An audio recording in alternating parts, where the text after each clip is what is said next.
Before this trip, Catalonia was basically just Barcelona in my head. But once we entered the region, it quickly became clear that it's something much more. Over the next few days, we set out to explore 3 places that each reveal a completely different side of the region.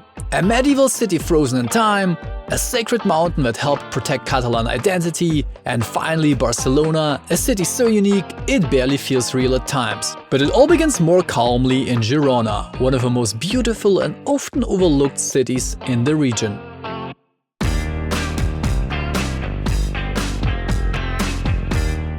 Its old town, known as Barri Vell, is a maze of narrow streets where every corner feels like stepping back in time.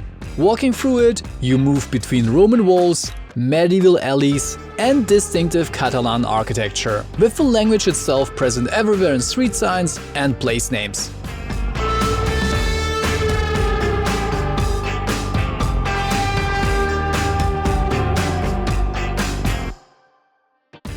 Girona's Old Town is compact enough to walk through in just a few hours, but dense enough that every turn feels like something new. Every corner has its own character, its own quiet charm, and its own story waiting to be noticed.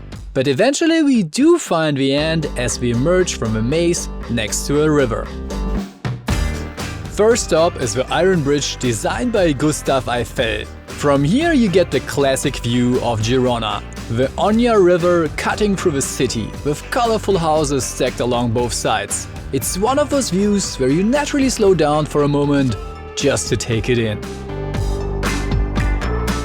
The Old Town sits on one bank, the newer city on the other, connected by bridges that link past and present. But we are not heading into the modern side today. Instead, we turn back into the Old Town to grab a regional specialty.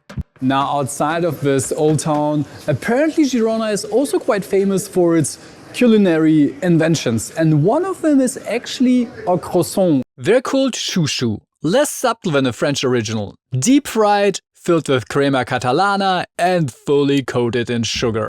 Let's see.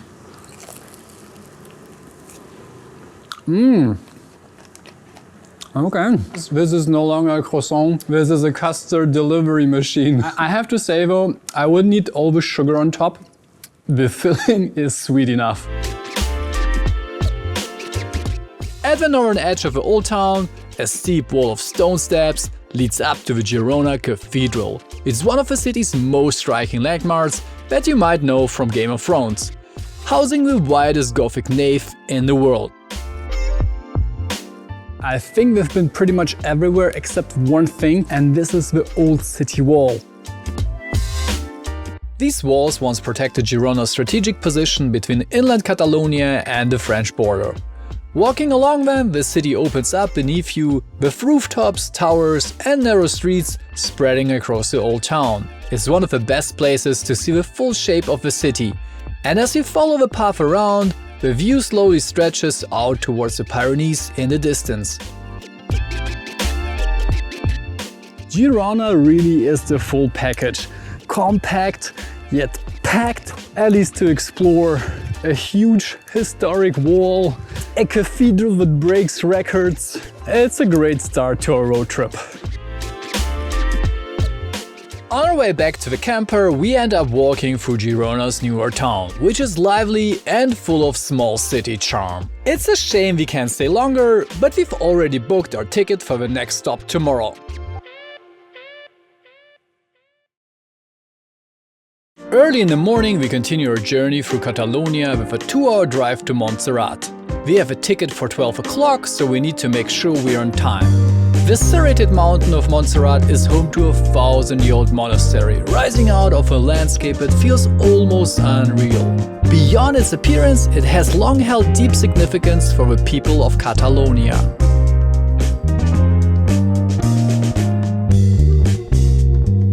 And we're here, and from the bottom already it looks super amazing. I have to say, it's so dramatic. The mountain just goes straight up, and because of that we have to use a cable car to get to the top, which is really great because my wife has a fear of heights. This is a great opportunity for her to confront her fear and conquer it.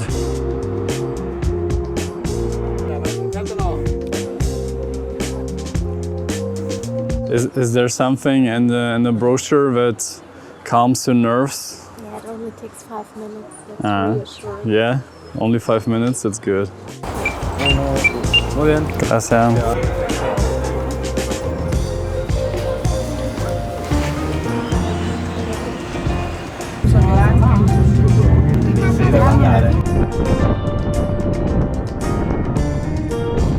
Up top, wife is actually doing fine. This is a big deal to be honest, but we have no time to celebrate since we got caught totally off guard by how unnatural this part of a natural park looks like. Here's like a whole town on top of this mountain. It's so crazy. Like huge building over there, a train station over here that goes to freaking Barcelona, a museum, another huge building, and so on and so forth. Doing groceries on a sacred mountain sounds tempting, but honestly we have no time for all this stuff right now. We have an appointment with the most famous lady here and have to hurry to the basilica. However, there is an unexpected roadblock ahead. So we have to wait for a hot minute because there's something happening inside the basilica, like a choir. It's super famous and you can buy tickets for it actually, but we didn't.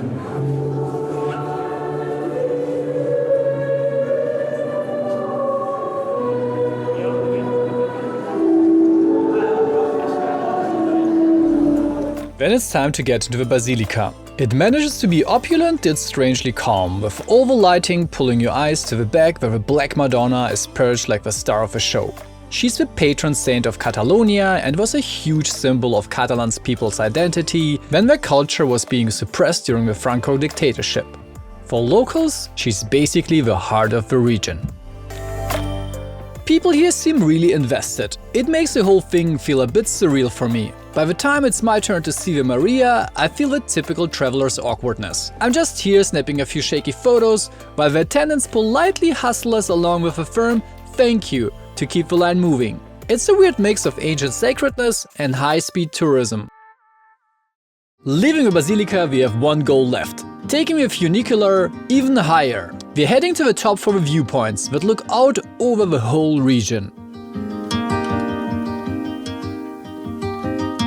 At the top we go on a quick walk, and the views are fantastic. Apparently on clear days you can see as far as the island of Mallorca, which is about 200 kilometers away. It's pretty hazy today though, but we decided to push a bit further and hit a small obstacle course along the trail. Oh my god, no, that's not for me. That's for old people here. Oh, that was something.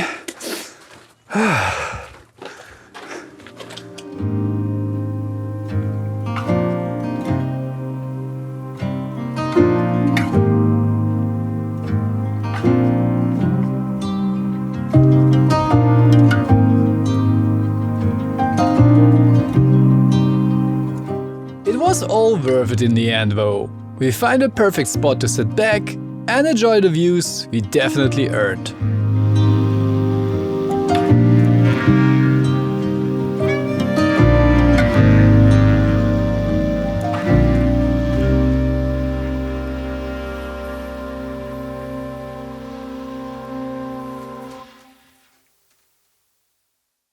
In the evening, we trade the sacred silence of a mountain for a parking lot right next to a train station. Not glamorous, but very convenient for tomorrow's Barcelona visit. Alrighty, I think I've never lived so close to a train station, but we are already, again, kinda late. But it's okay, I'm almost here, so we're good. We're going to Barcelona. Validate.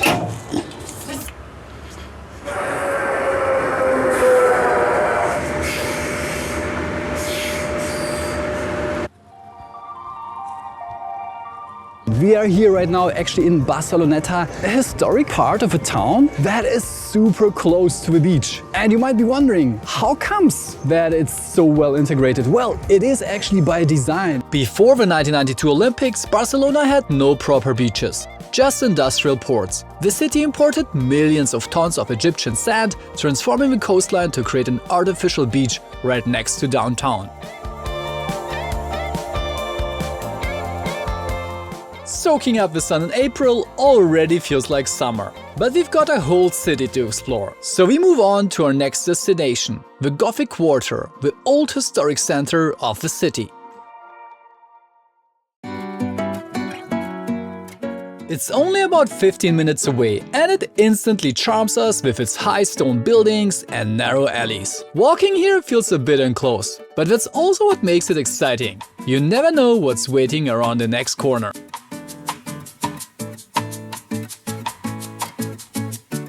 What's wild is that while this part of the city dates back to the Roman Empire, the facades aren't actually medieval. Most of them were designed in this neo-Gothic style in the 1920s for a world export to attract tourists, with some restorations finishing as late as 1960s, so they're not even a century old. The ground floor is dominated by cafes and souvenir shops, but some alleys remain untouched by the encroaching tourism and feel authentic and whimsical. Right in the middle is a huge Barcelona cathedral. In most cities this would be the main attraction, but here it plays second fiddle to the Sagrada Família. It's probably nice for the locals though, they get to keep their biggest place of worship more to themselves. At least that's just me speculating.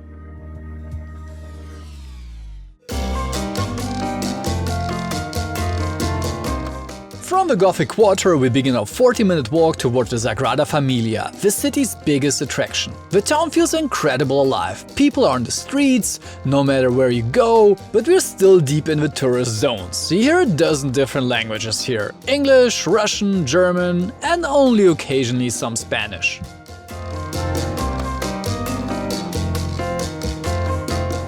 About halfway, we pass the Arc de Triomphe. It's massive, and unlike most triumphal arches that celebrate war or military victories, this one was actually built as a gateway to a world fair. It was basically a giant welcome sign to a world to see how modern Barcelona had become. Close by is the Ciutadella Park, which invites you in for a stroll through the greenery. But it's definitely not calm. Street performers are everywhere, adding to the high-energy, slightly chaotic vibe of the city.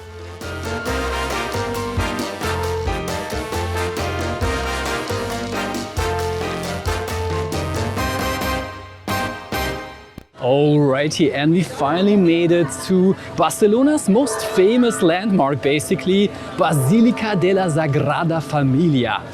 This basilica, so church, is super famous because it's been under construction for over 140 years, but also it has an absolutely unique style. The Sagrada Família was designed by the absolute Catalan legend Antoni Gaudí. He's the mind behind many of the city's icons, including the park we will visit later and the face of Catalan modernism, an architectural movement that tried to create something distinctly Catalan rather than copying the styles popular elsewhere in Europe. The church is actually still undergoing construction long after Gaudí's death over 100 years ago. There are many reasons for it. It is privately funded, Gaudí's original plans were apparently quite complex, and those same plans had to be recreated after a fire. But the most insane reason for me, it was technically illegal for 130 years since Gaudí's building permit application got lost in bureaucracy. Standing outside, you can see how Gaudí used nature as his ultimate blueprint. He famously hated right angles because they don't exist in the wild, so everything here is curved, organic and slightly surreal. My honest take, if I would have to describe it to somebody else, is like imagine somebody had two kits of Lego and smashed them together into one. There's so many different elements. Animals, plants, berries, you name it, and somebody put even some frosting on top. It's certainly one of a kind. But the amazing part about this church is actually how it looks inside. So yeah, let's go and head inside. Well, we can't. What? Why can't we? We don't have tickets. Oh yeah, that's right, we didn't get tickets because we need to book 2 weeks in advance. It's okay though, we planned an equally good indoor experience at one of the corgi cafes. Barcelona actually has 5 of these now, and one is right next to the Sagrada Família. My wife is a huge dog lover, so this was a sweet alternative to the Basilica tour, and honestly a perfect snack break before we move on to the parkway. How is it? Way better. Yeah, it's good. Walking through Gracia district towards the park, the city finally starts to feel real. The tour guides vanish, the streets feel lived in, and the vibe is just cool. And then the realization hits me. I'm not sure why we have walked the whole way here, because it's been like 14 kilometers. On the map, the walk from the beach to the park was just an hour. But the detours have piled up, and spoiler, we'll end up walking a full half marathon by the time we're done today. But right now we're reaching a final destination for today, Barcelona's second most popular attraction, Park Güell. Believe it or not, this wasn't actually meant to be a park. Gaudí originally designed it as a high-end residential estate above Barcelona, but the project was a complete failure. Only a couple of houses were ever built, because at the time nobody wanted to live this far out. So what we're left with isn't really what was planned, it's something in between. An abandoned real estate idea that slowly turned into one of the most unusual places in the city.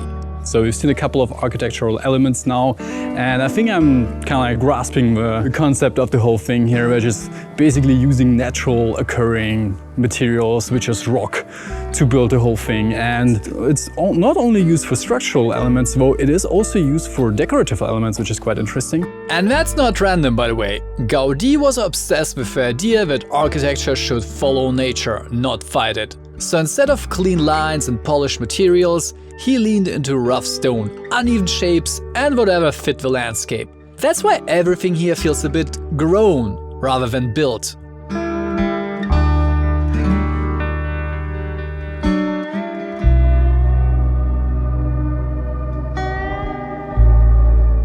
My favorite part has to be the gingerbread houses at the entrance though. They're covered in these incredible mosaics made from broken ceramics, glass and tiles. It was basically Gaudí's version of eco-friendly recycling.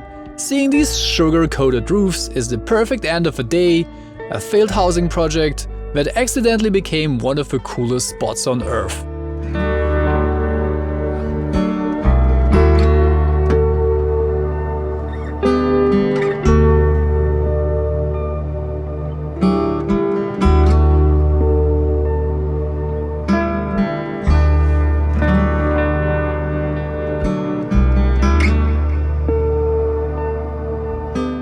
Catalonia left a lasting impression on us, not just as a destination, but as a place with a strong and clear, defined identity. From the architecture of Gaudí in Barcelona to small towns where Catalan is the everyday language, you can feel that this region does things in its own way. It is deeply rooted in its history, but it's also constantly shaping what it wants to be next. And that's what we'll take away from this trip the most as we continue our journey through the Pyrenees. We are past being sane, we are now completely in delirium of being very, very insane.